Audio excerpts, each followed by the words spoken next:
नमस्कार जी। बहुत बहुत स्वागत है आप सभी का। सभी जीवन में सुखी रहें, स्वस्थ रहें, उन्नति करें, किसी को भी दुख तकलीफ और कष्ट न हो, इसी भावना के साथ आज हम विचार करेंगे। जब किसी भाव का स्वामी अपने भाव को देखता है तो जातक के ऊपर किस प्रकार का प्रभाव पड़ता है।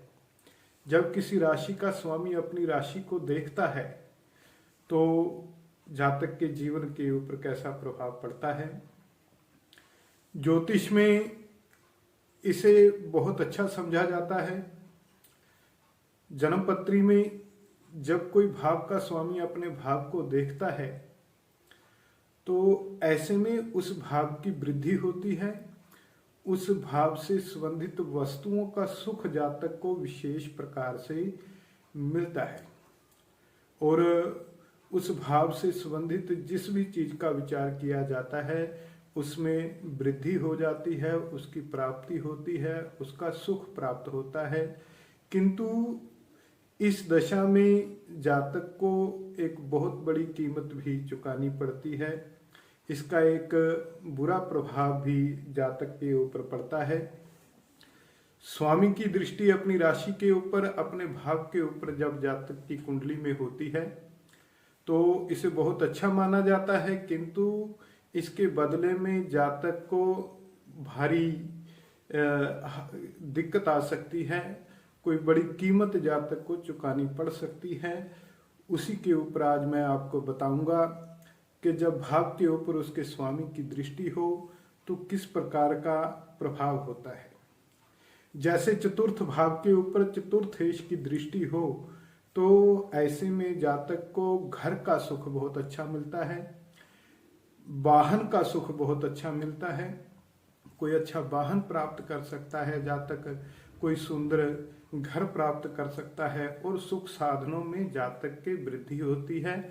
किंतु चतुर्थ भाव से जिस भी प्राणी का विचार किया जाएगा उसके सुख में कमी हो जाती है। भाव ये है कि जब भी किसी भाव का स्वामी अपने भाव को देखता है, किसी राशि का स्वामी अपनी राशि को देखता है तो उस भाव से जिस भी जीवित प्राणी का विचार किया जाता है वो अल्पायु हो जाते हैं और उनके सुख में जातक को कमी हो जाती है। जैसे लग्नेश सप्तम भाव में बैठकर लग्न को देखेगा तो ऐसे में जातक को सिर से संबंधित कोई रोग की समस्या हो सकती है। उसके बाद जैसे तृतीयेश ठीक नवम भाव में बैठकर अपने तृतीय भाव के ऊपर जब दृष्टि डालेगा तो ऐसे में जातक जो है वो बड़ा पराक्रमी होगा और भोजन भी अच्छी स्थिति में होगा, भोजन के पात्र अच्छे होंगे और जातक पराक्रम से सुख प्राप्त करता है। किंतु तृतीय भाव से छोटे भाई का विचार किया जाता है तो ऐसे में छोटे भाई के ऊपर भारी कष्ट हो सकता है। छोटे भाई के सुख में जातक को कमी हो जाएगी। उसी प्रकार जब चतुर्थ भाव के ऊपर चतुर्थेश की दृष्टि होगी तो चतुर्थेश जो है माता के सुख में कमी कर देगा, माता को कोई कष्ट की संभावना रहेगी। किंतु चतुर्थ भाव से जिन भी वस्तुओं का विचार किया जाता है उसका पूर्ण सुख जातक को प्राप्त होगा। किंतु जिस भी प्राणी का विचार किया जाता है उसके सुख में कमी हो जाएगी। इसके बाद पंचम भाव की बात करते हैं। पंचम भाव का स्वामी यदि 11वें भाव में बैठकर अपनी राशि के ऊपर, अपने भाव के ऊपर पूर्ण दृष्टि से जब देखता है तो ऐसे में जातक जो है कोई उच्च पद प्राप्त कर सकता है, उच्च शिक्षा प्राप्त कर सकता है। किंतु पंचम भाव से संतान सुख का विचार किया जाता है। ऐसे में जातक की संतान को कष्ट हो सकता है, जातक को संतान सुख में कमी हो सकती है, किसी एक संतान को कष्ट की संभावना रह सकती है। उसके बाद बात करते हैं सप्तम भाव की।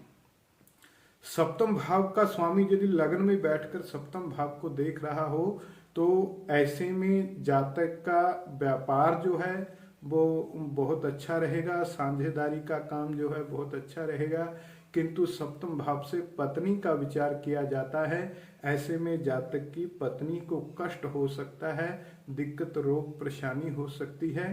तो उसी प्रकार इसके बाद नवम भाव का हम विचार करते हैं। नवम भाव का स्वामी जब तृतीय भाव में बैठकर अपनी राशि को, अपने भाव को देखेगा, तो ऐसे में जातक बड़े भाग्यशाली होंगे, बड़े धार्मिक होंगे।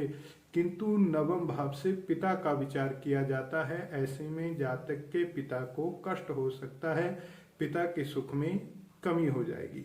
उसी प्रकार दसम भाव से भी पिता का विचार किया जाता है, ऐसे में दसम भाव का स्वामी चतुर्थ भाव में बैठ जाए, अपने भाव के ऊपर पूर्ण दृष्टि रखे, तो ऐसे में जातक राजयोग प्राप्त करेगा, सुख समृद्धि प्राप्त करेगा, व्यापार में लाभ प्राप्त करेगा, किंतु जातक के पिता को कष्ट की संभावना रहेगी।